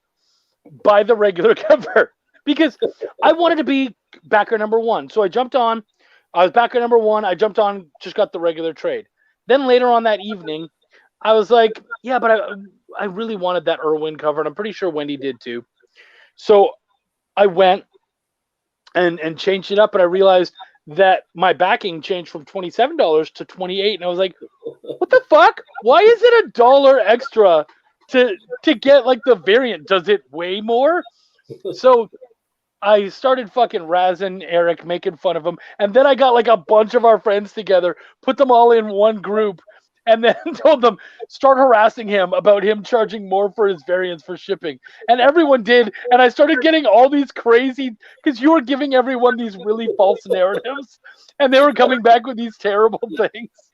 My favorite was when I told somebody that in Angela's contract, the clause was that her book had to be more expensive than the other books. That's right. And then I That's think right. it cost me the shipping. That was so good. That was such a bad one, because there was no way. It's so true. Brian Manel has to head out. Thanks for coming, Brian. We really appreciate Thank you, man. Sir. Green Day is Meatloaf. Belial is the #1 selling indie comic at the comic store around me and has organically come up in random conversation with people on the East Coast. That's fucking cool. I love that. One fun thing that I had happen to me was, Night, buddy. I can't remember what they call themselves now, but there was a indie comics distribution company, and they took on a bunch of people, and I was one of them. It was weird because they treated me like I was somebody, but like the Defective Comics actually ended up being their like #1 selling comic, like for a couple months. That was a lot of fun. That's fucking cool. Yeah. Chuck's family doesn't count for viewers. My family doesn't watch. Trust me. Does Chuck look like somebody whose family gives a fuck about them? Okay, my life is a joke. What do we? Eddie Murphy bought a house in Sacramento. That's what you're gonna fucking go with, Kyron? You are grasping at straws so fucking hard. Seriously. Okay, how about this? My fucking hometown of like 1,500 people. Jim Carrey was born there. Suck on that. That's bigger than Sacramento, which is an actual city. Somebody bought a house there. Are you fucking kidding me right now? Breaking news, I'm not worthy. I'm glad you broke in with that. I don't agree. I know Sean has left us by now, but Sean Barber was huge on the first Blister like 4 years ago. 4 or 5 years ago. He did a really good review for you. Yeah, and he pushed it like crazy. I think that the Blister EP would not exist if it wasn't for Sean Barber. Why is that? Well, because it was a fucking stretch goal. It was a stretch goal, and he pushed it until he got the last backer that put us over it right before the Kickstarter ended. So Sean Barber, I mean, even if Sean Barber wasn't part of Blister's success, like he was just my dude, just like he's your dude, like absolutely, yeah. Stop, Kyron. It's not helping. It really is. You're doing terrible. Yeah. Stop trying to make Sacramento happen, Kyron. Right. Nice flannel. Drawn Talk loves your flannel. Yeah. Thank you. I had to decide between this one, a blue one, or a yellow one. I'm not really a flannel guy. I don't know why I had to pick a flannel tonight. Sean, straight up, I won't say that because honestly, it's possible. Like we almost hit 6K on the last one. Hitting 10K on one of our comics, it's not that probable, but it's possible. So no, I'm not fucking saying it. If you were gonna do that one, I would do that early in the campaign. Right? You'll go fucking blind too. Like just so you're aware. That's a terrible idea. You do have editing credit on that. Damn right. Yeah, and then Sean rubbed his eye. He did rub his eye. That was rough.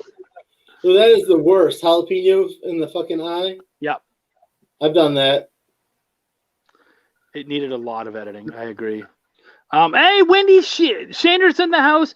I actually want to mention Wendy Shaner. I don't know that they've announced it officially yet, but she is bringing out this great all ages story. And I was lucky enough to be able to write one of the short stories for it. And it's so not Chuck. It's very adorable and cute. And I'm incredibly proud of that piece. And she did the art for it. And it's amazing. And I love it. Like if it would be my favorite kid. Can I see that sometime? Yeah, I've got it. I could totally send it to you. Yeah, share that with me. Yeah. Well, Wendy, is it okay if I share the pages with Eric? Because it's kind of hers. Yeah. But if that's okay, I will do that. No pressure. It took us this long for you to say that Brie Larson was born in Sacramento? That would have given you credit, but because it took this long, I'm not giving you the credit for it. It too long for that shit. No. Yeah, no. It doesn't count now just out of spite, just out of ridiculousness. How is Kyron here this long? I love you, Kyron. I'm glad you're here, but don't you have kids? Hugh Hefner graduated from the university where she worked. See? She wins over your whole stupid fucking city. So I had the guys from Mortal Kombat graduated from my school, as well as Alex Ross. Alex Ross. Yeah. That's huge. You know what's crazy? Like, okay, obviously Alex Ross is amazing. But, like, I got him pushed on me so much in college that, like, I'm not that impressed by him. Which I think he's fucking killer. But, like, when you say his name, I don't shiver and, like, you know. He's just, I got so much of him in college. But he's amazing. I'm allowed to share it. So remind me after the show and I'll send it to you. My mom used to love Hugh Hefner. That's great. Your mom is even more special than Sacramento then. Where's his mom from? I don't know. Where's your mom from? I am cheating with other creators that do cute things. It's true. What else we got? Holy shit, there's so many people. At least Sacramento has a semi-pro basketball team. That doesn't mean anything. I come from Chicago, so I don't really care. Yes, he's still Googling Sacramento. Yeah. LeVar Burton, and you are Googling Sacramento. Holy shit, dude. Fuck off. I'll just read their wiki page like every other loser. Those are a couple of his better points, though. Wife is taking care of the kids while I finish inking pages for Joseph Dewis. When did Joseph Dewis start drawing? I didn't know he was an artist.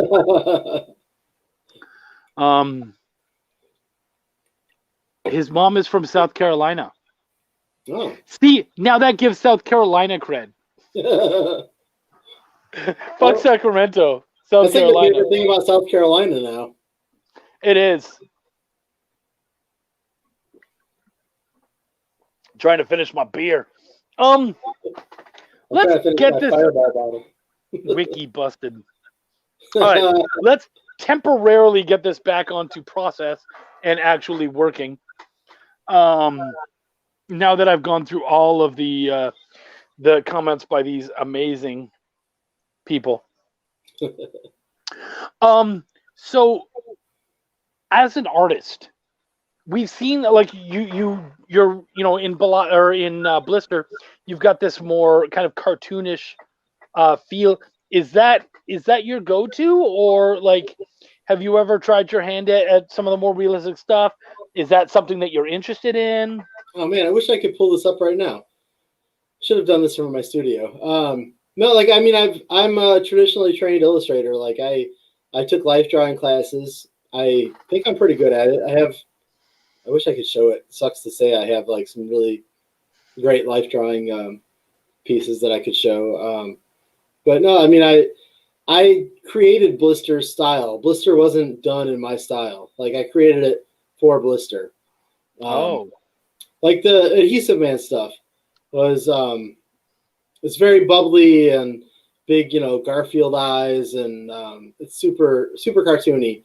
When I was creating Blister, I specifically like looked around and kind of made a style guide or a style book. Like I was trying to find things that felt like they belonged. So like I mentioned earlier, honestly, Little Orphan Annie was like a cartoon, like a comic, like newspaper cartoon that I looked to for like the dot eyes. Like almost always in the Blister comics, you see like the little dot eyes, and that came from Little Orphan Annie. Like I wasn't just joking. And then like R. Crumb and some of the stuff that he did, the Keep On Trucking guy and all that. Like some of the line work that he did, I looked at. There's just a handful of different influences that I got. Like I knew what I wanted to do. I just didn't know exactly how I wanted it to look, and I created that look. So like when an artist like Jim Lee, when you look at like talked about Jim Lee earlier, like when you look at Jim Lee's Superman or Batman, like it's the same style as Jim Lee's Spartan. Like Jim Lee has a style. I don't necessarily have a style. Yeah. Like Adhesive Man stuff doesn't look like Blister stuff. None of it looks like the regular illustration stuff I do. So like I'm an illustrator. It's not like there's an Eric Cockrell style. If somebody wanted me to do an Adhesive Man style strip, I can do that. But like, there isn't like hey, there's Eric Cockrell, have him do this thing for you. It's going to look like this. Like, it's just not really a thing for me. So, well, Kyron says later, fellas, time to tuck kids in now. You're only leaving because you couldn't find any more fucking information about Sacramento. Because we all know Sacramento sucks now, so you're out. Good night, buddy. Much love. Thank you so much for showing up. Thanks, we appreciate it. Realistic stuff is lame. Yeah, we've seen your art, Steph. We know your take on this.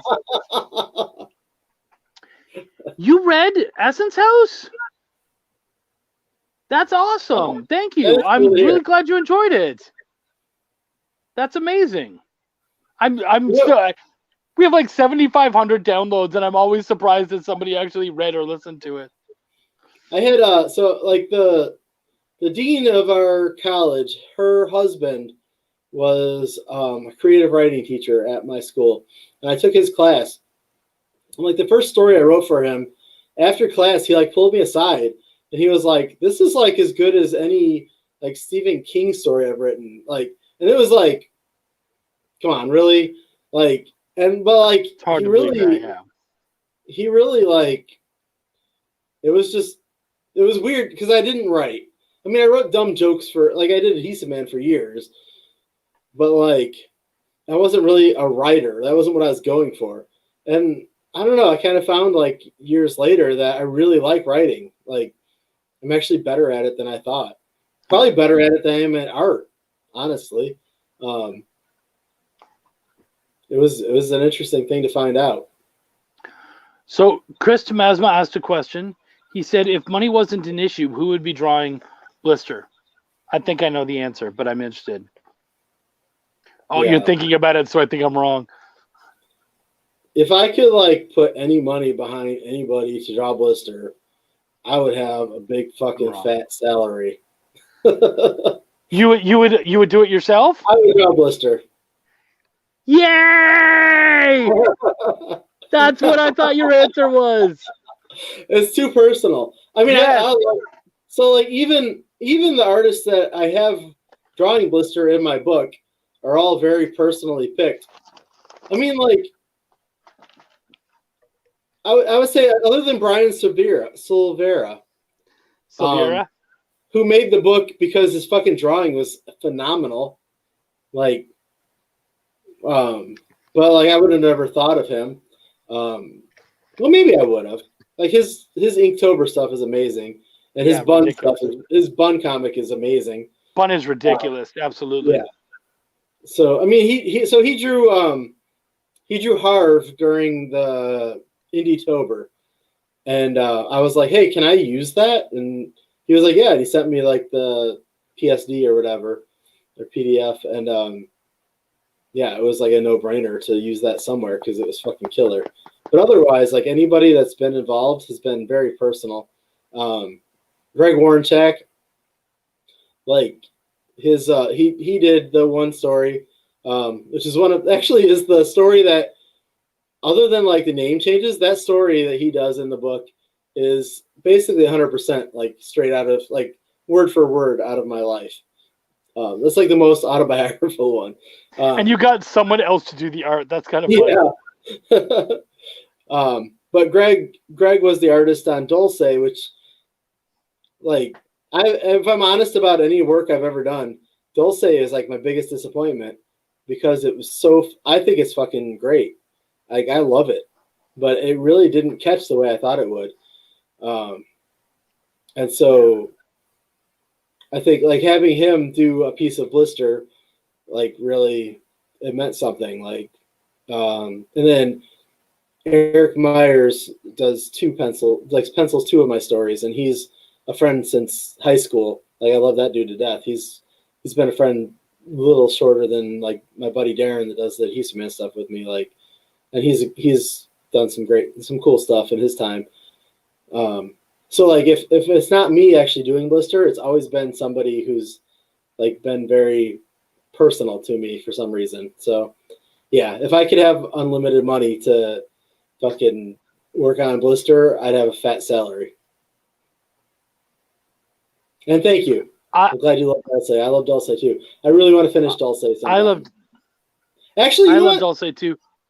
You know what's messed up with Dulce is that I don't want to finish Dulce. I want to continue it. Like, I literally, so the way you and me talk about Essence House and stuff, I have a really epic story for Dulce.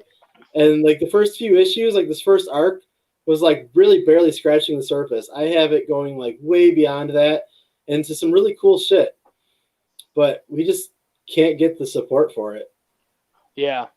I love Dulce, and I was excited because technically I got to help create one of the characters in it. Yeah, and he ended up being one of our favorites. Actually, one of the latest things we've talked about for Dulce was doing a, 4 or 6 page story just based on Dobbs for Nerd Nation Presents, like whenever Gene's up and ready to do another Nerd Nation. Like that, one of our be included eventually in a trade group. I do intend to finish Dulce. Like, well, I don't know. If it did catch a second wind and it was amazing, I would continue it. But no, I appreciate that, Sean. Thought you went to sleep. No, That was Kyron because he was tired from Oh, Googling. Sean's still around. Oh, I wouldn't have said all that nice stuff about Sean if I knew he was sticking around. I meant every word of Eric's it. saying, So. I'm not. Steph's gonna. His I am teacher not. said that. Yeah, one of my teachers said that. And he might have wanted in my pants or something. I don't know. He could have, yeah. I'm sure you looked handsome when you were younger. And Not his now, wife, but when you were younger. His wife was the dean, and she was kind of a bitch. So. Yeah, I get that. Tomasma says, if you do, let me know so I can back the tier to be drawn in. You want to be in Dulce? That might just get you funded right there. I need to get Blister funded before I'm going to worry about Dulce again. Dulce, I still have We're sitting here talking about funding all this other shit. And then the next novel for Essence House, let's get that funded. You're like, I literally have something going right now. If you guys could put some money into that, that'd be really fucking nice. I literally still have PTSD from my Dulce experience. Right? So.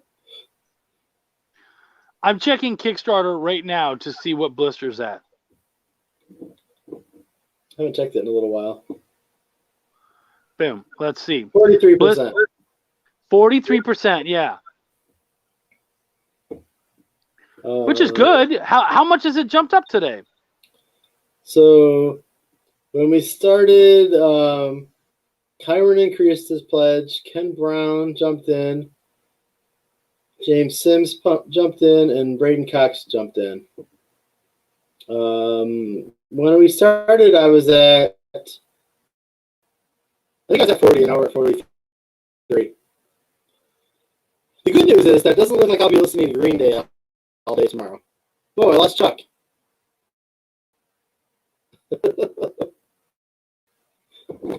All right.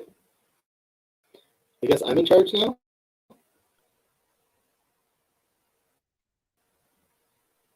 Trying to switch to the comments. Oops. I'm back. Here he goes. So that happened. Joe just got better. Fuck you. Fuck you so hard, Steph. And the show is done. Come back, Chuck. Right? Oh, but I have to share this one. Oh, where'd it go? Yeah, I know. Did it work? Yeah. The fucking. Are you there, Chuck? I'm here. Can you not hear me or see me? I can hear you. Oh, okay. You. I'm like, okay. I'm like, I'm right here. Well, you were going. Well, I know, but you're acting like I'm not here. Like, what am I, Sacramento? Like, fuck. I'm important. So I'm the only guest that you could ever have that you could vanish on, and the show would still keep going. I have vanished a couple times though. There's been something happened. All of a sudden, I'm like, oh, gotta get back in. Which as soon as just you goes to vanished, show. I was like, oh shit, what do I do now? So I clicked on the comments, which took forever on this laptop. Right. So we're starting to chill out. We're probably going to be heading soon. If you guys have any final questions for Mr. Blister here, please feel free. So my question to you, I was meaning to ask this a while back. The first Blister that we ever saw was the novel, but you're an artist. You've been doing comics forever. Why do it as a novel first instead of a comic?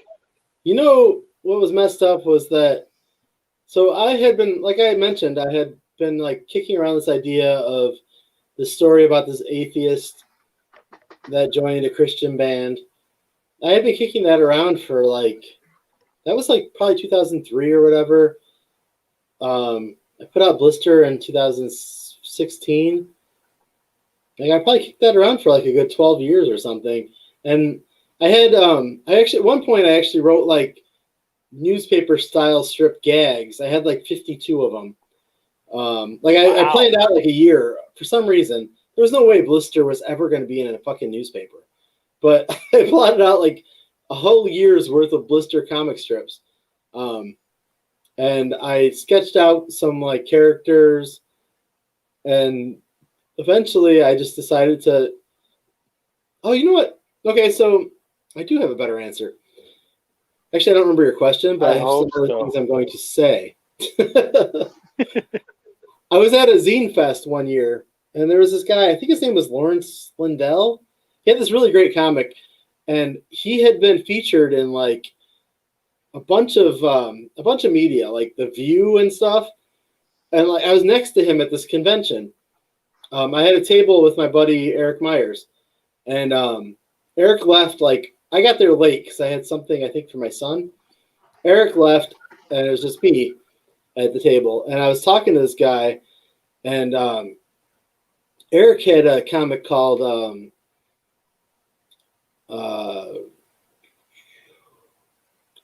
something. RHT was the initials. Rejected Hammer Thesis. So I had put a Blister comic in his comic. It was the first Blister comic. I had the novel, and I wanted to branch into doing some comics based on these characters. At the time, I wasn't doing the novel, though. Anyways, I was sitting next to this guy, and people were coming up left and right constantly to buy from him. And he was a really cool guy. And one moment, he we had some downtime, and he asked me to see one of the books. So I handed him the one that had the Blister comic in it, and he flipped through it, and then he was talking about the Blister comic, and he was like, if you had a book that was all this, I would buy one from you right now. And I was like, really? And it like meant a lot coming from this guy that was doing very fucking well, like constantly well. Now he had like his comic was like super positive and super like racially charged, and like he had there's a lot of politics behind his comic. So like he had some very good reasons for being where he was, that Blister wasn't ever going to touch, but like he connected with it. And it also was like a moment where like, I mean, honestly, Blister there's not a lot of diversity in Blister. It isn't really a thing in Blister. It's all these punk rock kids. There's a couple times there's like an African-American character, and that's pretty much it. But it was just cool seeing like that the story of Blister and the way I wrote could connect with this guy who was very, like his work himself was very racially charged, and he is an African-American guy, and he loved it. And like straight up told me that he would buy a whole comic of this. And like I hadn't really thought too much about doing a whole comic of Blister until then. And he kind of sparked that that thought that, hey, this could actually work. So it wasn't even really a thought necessarily. You were more excited about novelizing it, really. That's the other thing too, though. I novelized it because I thought it would be quicker than drawing it. Turned out writing a book is fucking a big task. I've heard. Have you ever done that? But yeah, you didn't see my name. It's author Chuck Pino. Thank you, motherfucker. Speaking of being an author, my mom got her hardcover of Essence House, and she literally has it like not the hardcover. She has on her her kitchen table or her table in the living room, so that anyone who walks in can be like, "Oh, what's that? That's my son's book. He's an author." And then she also has the paperback in her office at work when she shows up too. That's my son's book. He's an author. I'm like, cool. I've been writing comics for years and you didn't give a fuck, but I'm really glad that you like the novel. Thank you, Mom. You know what's really funny about that is that I literally on Sunday my dad just had a surgery while I was out of town on my vacation. So I went over there on Sunday with my girlfriend and my son, and we met up with my sister and brother-in-law and her nephew, which is not relevant to the story. But anyways, we all got together and got in there, and laying on the coffee table was Essence House, the hardcover copy. Yeah, that feels so good. Love the hardcover copy of Essence House, I guess. Right? Well, the funny thing is, though, that my mom backed it She always backs them as like no reward necessary, and she always backs it for a good chunk of money. And then like she just asks that I help her get it on her Kindle, and I was like, no, you're gonna get a hardcover copy. Like Yeah. you can't just. You're not gonna get a digital copy for like $50. No. Well, you can give her both, but yeah. Yeah. Which actually I haven't helped her get on her Kindle yet. I should do that. But That's the only way she'll read it. What are you doing, man? She actually read Blister. That was fun. That would be fun. I think that would be hilarious. Yeah, I was like, what did you think? And she was like, there was a lot of swearing, but it was good. Which actually is a little similar, but my favorite story is after I wrote Blister, it was while I was writing Blister. So this actually ties into Essence House in a way. But while I was writing Blister, I was doing, every month I was going to this open mic night. And I was reading a Blister story, which actually wasn't a great idea because of the fact that everybody was like 5 minutes. They go up and do a poem or something. I would get up there and I'd read a fucking 15-minute story, fucking epic. But every month I was like making myself write a new Blister story so that I could tell a new story at the thing. And but the first month I went, my boss at the hospital that I worked at the time was there. And it was really funny because I went up there and I read, I think it might have been actually Blister Angela. And I got back to my seat and I sat down and he was like, how do you feel? And I was like, I kind of feel like I just went up there and said, fuck a lot. And he was like, you kind of did, but it was really good. But it ties to Essence House because one of my reasons for approaching you about doing a podcast was because it was so easy to write a book in increments like that and finally get it done. Okay. Yeah. See. Yeah, and that was something that we both understood. Like having not done it in 2018 2018 when we originally were going to, we're like, yeah, we have to find another way to do this. Yeah. Just a sec. My wife is messaging me. Hey, tell her I said hi. I will. Eric says hi. Oh, why does it say Doc? Eric. Okay. All right. So Sarah had to run. Much love, hon. Thank you for coming. Steph said, all you missed, Chuck, was Eric comparing himself to Stephen King again. Yeah, see, what I missed, it's funny because that's one of the reasons why we ended up shutting down the after show, because he was on there and he was like, yeah, we're bigger than Jesus. And I was like, what the fuck are you talking about? Like, he went full fucking John Lennon. This is just an Eric thing. This is his shit. That plug got pulled quick. No. Yeah. I hope that one day we do get a Netflix show, because if we do, we'll be able to go to all those award shows, and I'm certain Kanye will be up there, and Eric will fucking bust up and he'll be like, no. The important thing is Essence House. That's the shit. This guy's not bad, but the real winner should be. You know what's funny? Kanye has been like a recent thing for me. I don't really talk about the Kanye thing as much as somebody might think I might. Like, it's not really like a thing I go around bragging about. I went to school with some dude. But it comes up every now and then. Like, it's a funny anecdote. But I actually, like, recently I was like, Kanye comes up enough that I should actually listen to him. And like, I've always acknowledged that he's like a lyrical genius or whatever, but like, I don't know Kanye's music. But I started listening lately, and I've come up with like favorite songs of his, and like, I've actually gotten into them. It's weird. Figures I would wait till he's a fucking Trumpster fucking Kardashian before I get into him, but. Well, and he's not. I think she left him, actually.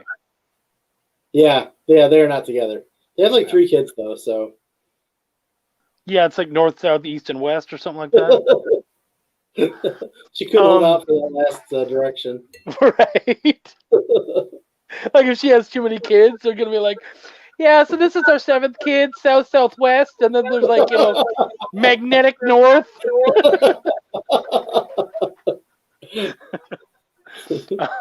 Shit, at this point, we're just chatting because we're having a fun time. Fun time. Wendy messages back and she goes, she says, hi, Eric. And then she spelled your name with a K. Yep. Bitch, you done fucked up. If you're watching this, Wendy, you fucked up. I love Wendy anyways. Right? I do too sometimes. Chris says, could Blister ever get a movie, or are you Bill Wattersoning it? Blister could get a movie. Honestly, I would love a Blister like Netflix series. Even live action. But Chuck knows that I fucking talk about getting Netflix series all the time, so that's my shit. I'm not somebody that writes a comic in hopes of getting something like that, but I could see that. Plus, Blister has been multimedia from the beginning. It was a fucking novel before it was a comic. Yeah. I had music for it before I had a comic done. I mean, so I have no shame in that. So, you know what? We've had a good week. We had a good night tonight. We had fun. Guys, go check out Blister. Keep in touch with my dude here. Eric, I love hanging out with you, man. We could do this all night, but you probably have to work at some point. Yeah, I probably need to figure out how to get sober before tomorrow morning. Good call. All right, guys, thank you so much. Next week, I'm going to have Joe D. McPhee. It's going to be a great time. We're going to have fun. Thank you so much for showing up, everybody. I appreciate you. And as always, my name's Chuck, and I give a fuck. Take care, everybody. Wait, what? Don't forget you have till like tomorrow morning or whatever. Just hit me up if you saw Chuck's show and you want a fucking drawing. Hit me up and pledge me. I'm good. Love you guys. Does that make sense? I give a fuck. Chuck gives a fuck. Fuck it. I'm ending it.